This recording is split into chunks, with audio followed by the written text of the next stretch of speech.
কেউ নড়ায়েন না।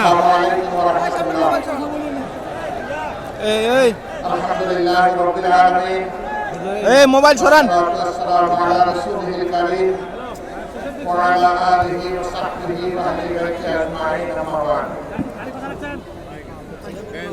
বাংলাদেশ জামাত ইসলামী ঐতিহ্যবাহী ঠাকুরগাঁ আয়োজিত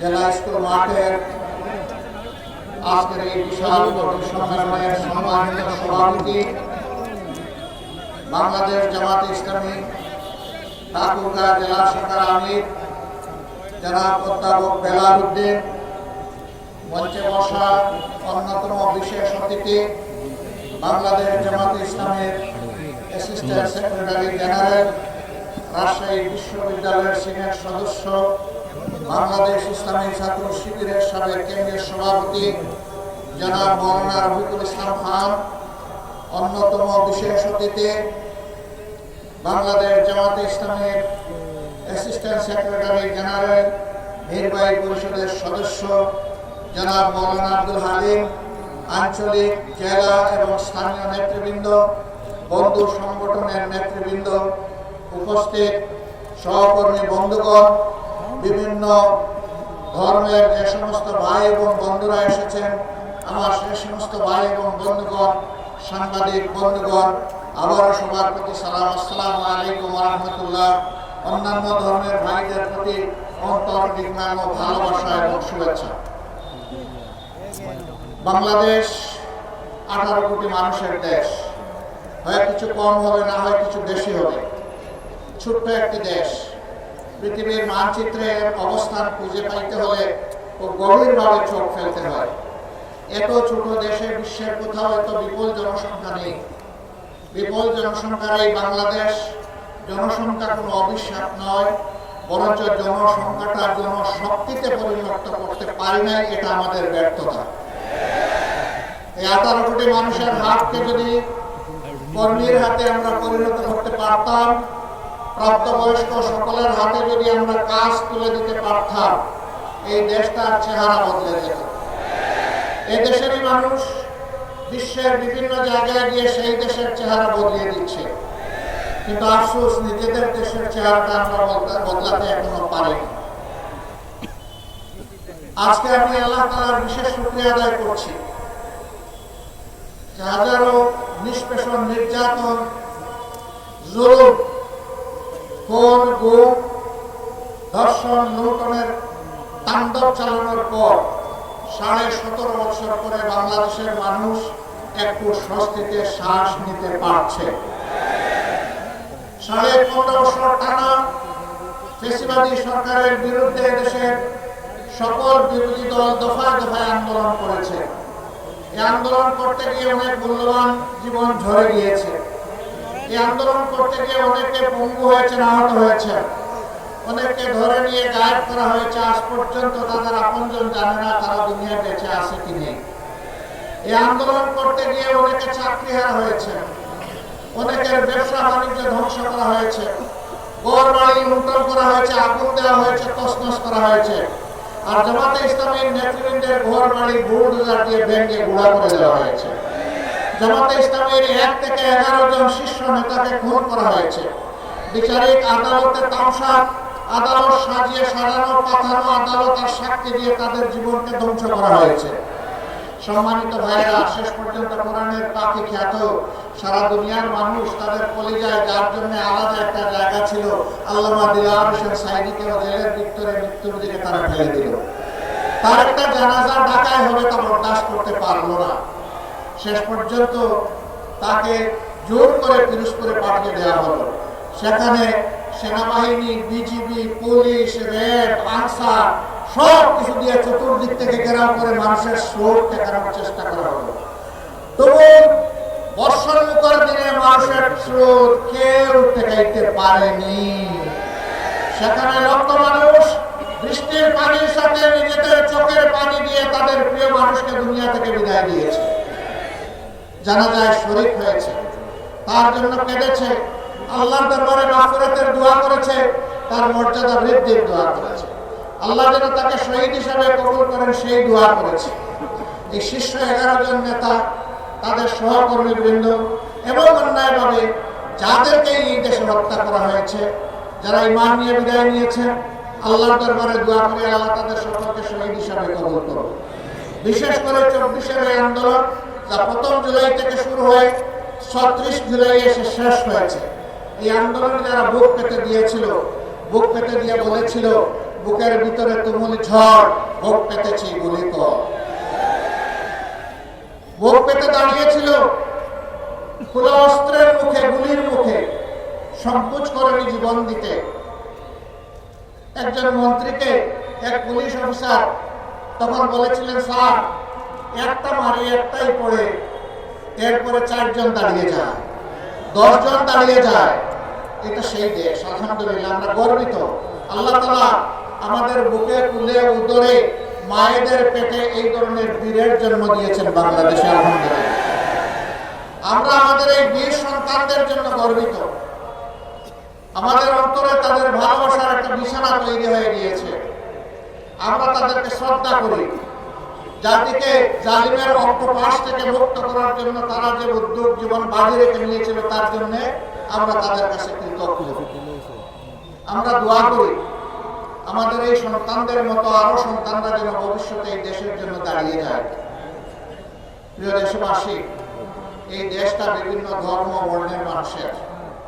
যুগ যুগ ধরে আমরা এখানে শান্তিপূর্ণভাবে সহাবস্থান করে আসছি, কিন্তু যে দলটি জাতিকে বিভিন্ন অংশে ভাগ বিভক্ত করে রেখেছিল, সংখ্যাগুরু সংখ্যালঘু বলে, তারা ফায়দা লুটেছে।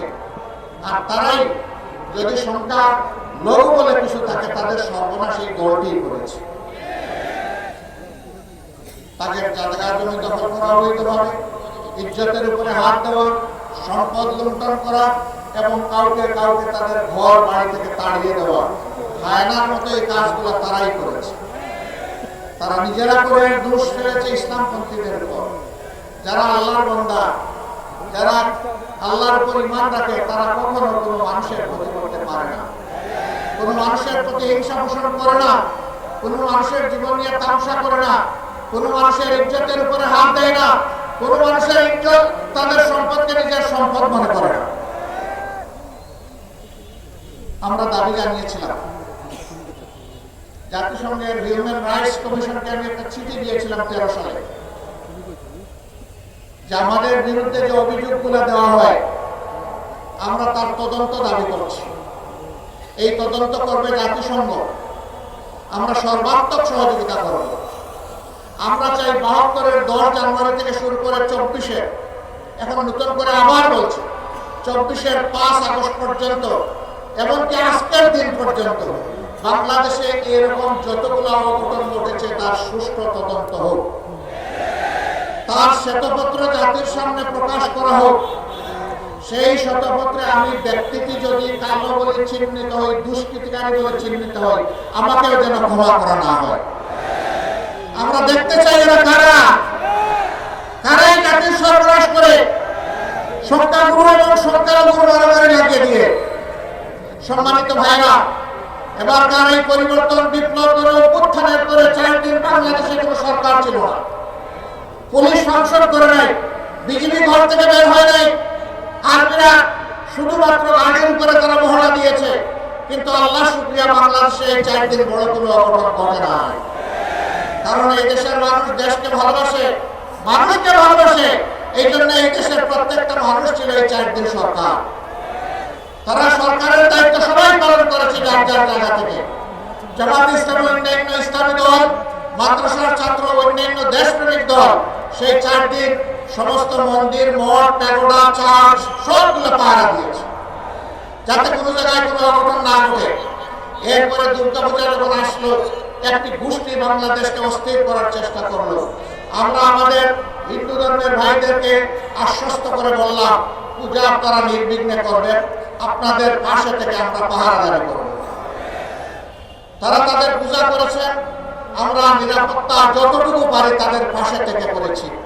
আবার যে জায়গাটায় তারা প্রয়োজন মনে করেন না, ওখানে আমরা যাই নাই। যেখানে তারা প্রয়োজন মনে করেছেন আমরা সেখানে গিয়েছি, প্রশাসনকে সহযোগিতা করেছি। তবে আমরা চাই না নির্দিষ্ট কোনো ধর্মাবলম্বীদের তার একটা উৎসব আসবে, একটা অনুষ্ঠান আসবে, সেই উপলক্ষে তাদেরকে পাহারা দিতে হবে, এটা আমরা চাই না। যদি বাংলাদেশের মসজিদ পাহারা দেওয়ার দরকার না হয়, মন্দিরও পাহারা দেওয়ার দরকার হবে না। আমরা সেই সামাজিক নিরাপত্তা বলয় দেখতে চাই। আমার সম্মানিত ভাইয়েরা, মুক্তিযুদ্ধের পক্ষের বিপক্ষের অনেক আওয়াজ, গুঞ্জন, অনেক বিভক্তির কথা, অনেক বিষ ছড়ানো কথা আমরা শুনেছি।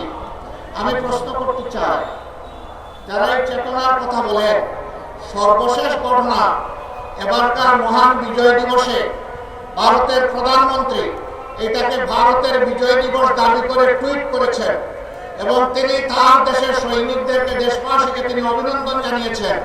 একটা শব্দ তিনি বাংলাদেশ নামে উচ্চারণ করেননি। আপনাদের চেতনা কোথায় ছিল? এই বিজয় কি বাংলাদেশের না ভারতের? আপনারা বলুন, এই বিজয় বাংলাদেশের না ভারতের? বাংলাদেশের যদি বিজয় হয়ে থাকে আর ভারতের প্রধানমন্ত্রী যদি এই বিজয় তাদের বলে দাবি করে, আপনারা চুপ কেন? আপনাদের চেতনা কোথায় যায় তখন? সীমান্তে যখন সেনাবাহিনীর লাশ ঝুলে থাকে, আপনাদের চেতনা তখন কোথায় থাকে? দিনের পর দিন যখন নিরীহ মানুষকে বর্ডারে হত্যা করা হয়, তখন আপনাদের মুখ দিয়ে আওয়াজ বের হয় না। বরঞ্চ আপনাদের এক সময় পররাষ্ট্রমন্ত্রী বলেছিল, সীমান্তে যারা বাংলাদেশি মারা যায় তারা দুষ্কৃতকারী। লজ্জা, জাতীয় লজ্জা। আপনারা এই দেশের মন্ত্রী হয়ে ভিন্ন দেশের গান গান, কারণ আপনাদের মাথা অন্য জায়গায় আপনারা বন্ধ করে রেখেছেন।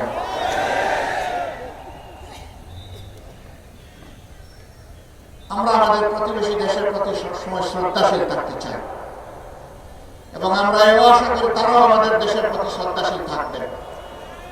আমরা চাই আমাদের প্রতিবেশীরা শান্তিতে থাকুক, আবার আমরা চাই তারাই যেন আমাদের অশান্তির কারণ না হয়। কিন্তু মাঝে মধ্যেই তারা বাউন্ডারি ক্রস করেন। বাংলাদেশের মসনদে কে বসবে, কে তার সাথে জোট বাঁধবে, কে সরকার গঠন করবে, তারা বাংলাদেশে এসে তরকারিতে লবণ দেন। আমরা আগামীতে আমাদের তরকারিতে আর কাউকে লবণ দিতে দেখতে চাই না। আমাদের তরকারি আমরা পাকাবো। বাংলাদেশের মানুষ ঠিক করবে এখানে কে ক্ষমতায় আসবে আর কে ক্ষমতায় আসবে না। সম্মানিত ভাইয়েরা, তিনটা নির্বাচন গেল, তাদের কার্যকালে, তাদের মেয়াদকালে গায়ের জোরে যেভাবেই হোক ক্ষমতায় ছিল, সেই সময়টা এদেশের আপামর জনগণ ভোট দিতে পারেনি। বিশেষ করে এখন যাদের বয়স 26 বছর হয়েছে, তারা তিনটি নির্বাচনে একটা ভোট দেওয়ার সুযোগ পায়নি। কেন? যুব সমাজকে বাদ দিয়ে আমার দেশ চলবে? এদেশের উন্নয়ন অগ্রগতি হবে? কখনো না। শেষ পর্যন্ত যুব সমাজের সমস্ত অধিকার কেড়ে নেওয়া হলো। ছাত্রদের হাতে সার্টিফিকেট ধরিয়ে দেওয়া হয়, কিন্তু চাকরি এবং কাজ তাদের কপালে জুটে না। কোটার চক্রান্তে বন্দী করে তাদের কপাল কিসমত হাইজ্যাক করে নিয়ে যাওয়া হলো। তারা এর জন্য রাস্তায় নামলো অধিকার আদায়ের জন্য। ছোট্ট একটি দাবি, সেই দাবিটাকে করোনা কায়দায় হেলমেট এবং মুগর দিয়ে দমন করার চেষ্টা করা হলো। গুলি চালানো হলো, শেষ দিন পর্যন্ত মানুষের বুকে গুলি চালানো হলো। কম বেশি 2000-এর মতো বুকের দম কেড়ে নেওয়া হলো।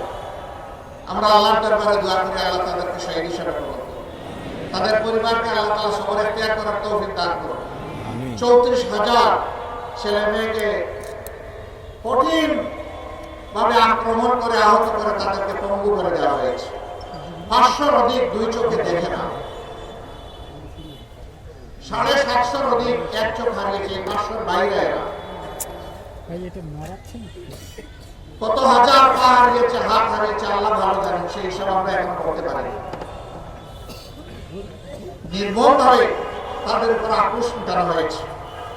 তারা তো ক্ষমতার প্রতিদ্বন্দ্বী হয়ে রাস্তায় নামেনি, তারা একটা অধিকার চেয়েছে, কিন্তু শেষ পর্যন্ত আল্লাহর ইচ্ছা তাদের একটি অধিকারের সাথে জনগণের সমস্ত অধিকারের জন্য তারা লড়াই শুরু করল এবং সেই লড়াইয়ে আল্লাহ তাআলা সাহায্য নিয়ে আসলো। আল্লাহ তাআলা বাংলাদেশের জনগণকে উপহার দিলেন শান্তি এবং স্বাধীনতা, যার কারণে আজকে আমরা কথা বলতে পারছি।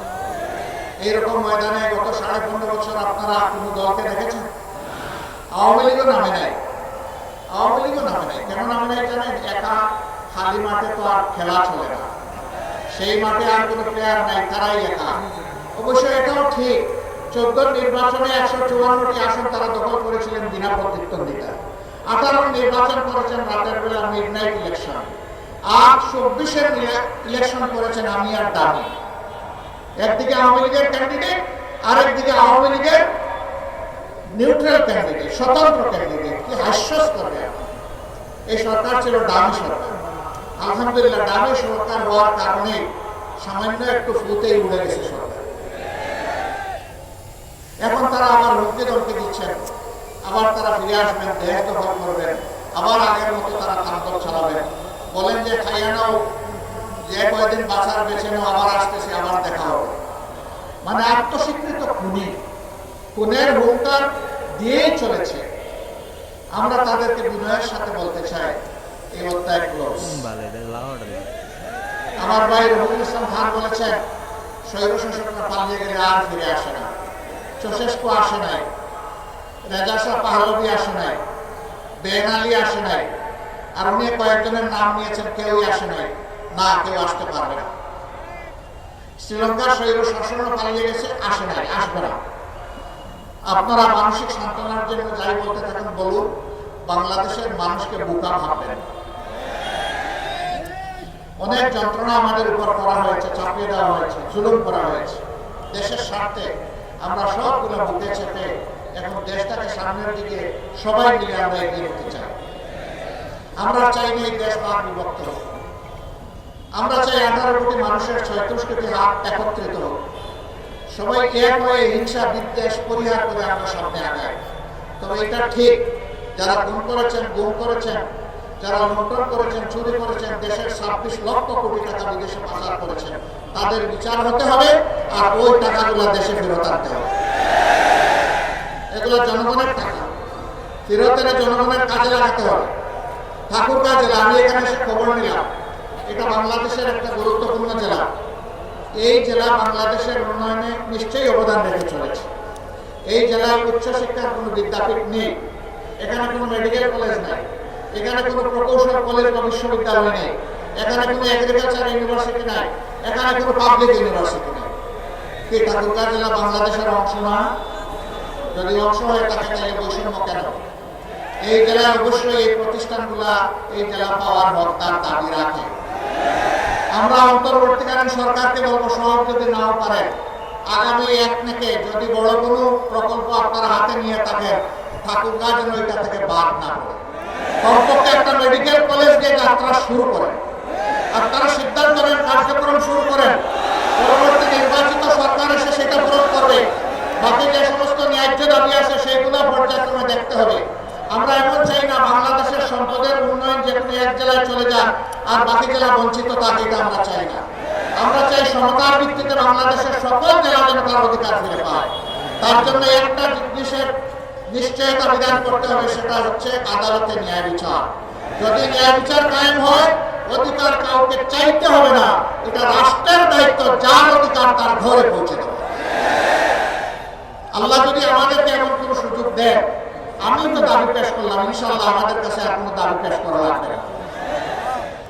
আমরা ওয়াদাবদ্ধ, আমরা আমাদের সামর্থ্যের ভিতরে সর্বোচ্চ যেটা করা সম্ভব সেটা করবো ইনশাআল্লাহ।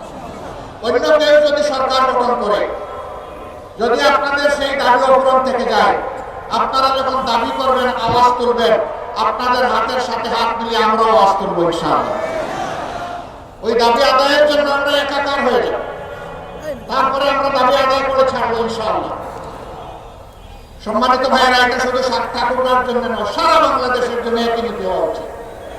প্রধানমন্ত্রীর বাড়ি যেখানে হবে, সেখানে উন্নয়নের সমস্ত জোয়ার দিয়ে পানি ওখানে ধাক্কা লাগবে, এটা আমরা চাই না। যিনি প্রধানমন্ত্রী হবেন, দেশের প্রত্যেক ইঞ্চি মাটিকে তার সম্মান করতে হবে, প্রত্যেকটি মানুষকে তার সম্মান করা লাগবে, তবেই তিনি দেশের প্রধানমন্ত্রী হিসেবে বিবেচিত হবেন। মন্ত্রী পরিষদের সদস্যরা কোনো এলাকার প্রতিনিধিত্ব করবেন না, সেই মন্ত্রণালয় সারা বাংলাদেশের তার যত কাজ আছে সব জেলার প্রতিনিধিত্ব করবে। এইভাবে যদি ইসলামের ভিত্তিতে দেশ চলে, ইনশাআল্লাহ এই দেশ আগামীতে বিশ্বে উন্নয়নের একটা রোল মডেল হবে। আমি ওই হাসিনা রোল মডেলের কথা বলছি না, সেই রোল মডেলের 26 লক্ষ টাকা দেশের বাইরে চুরি করে চলে গেছে ওইটা না, আমি সত্যিকারের রোল মডেলের কথা বলছি। সেই বাংলাদেশ আমরা করতে চাই। আপনারাও সেই বাংলাদেশ চান?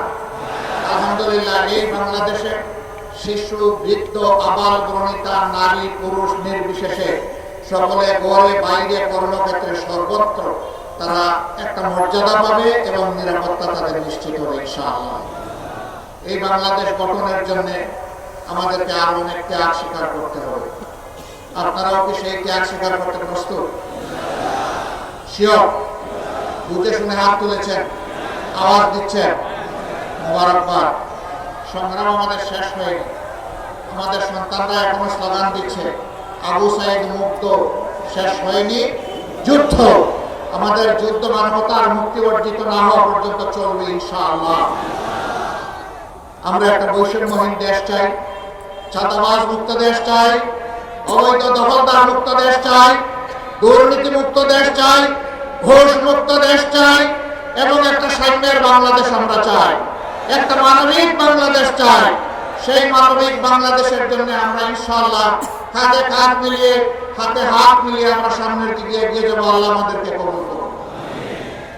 আমরা বাংলাদেশ জামাতে ইসলামী আপনাদের কাছে বিশেষ অনুরোধ রাখতে চাই, আমাদেরকে যদি জনগণের কল্যাণে কাজ করতে দেখেন, দেশের কল্যাণে কাজ করতে দেখেন, দিনের কল্যাণে কাজ করতে দেখেন, আমরা যেন আপনাদের একটু ভালোবাসা পাই, আমরা যেন আপনাদের একটু দোয়া পাই, আপনাদের একটু সহযোগিতা পাই, ন্যায়সঙ্গত কাজে আপনাদেরকে যেন পাশে পাই, আপনাদেরকে যেন সাথে পাই।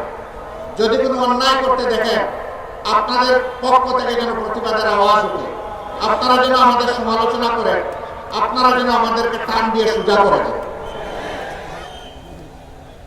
যদি আপনাদের এই গঠনমূলক সমালোচনা আর যদি দোয়া ভালোবাসা আমাদের সাথে থাকে, আমরা অঙ্গীকারবদ্ধ আল্লাহ তাআলার হুকুম হলে, জনগণের ভালোবাসা এবং সমর্থন পেলে আমরা একটি সাম্যের বাংলাদেশ উপহার দেব ইনশাআল্লাহ।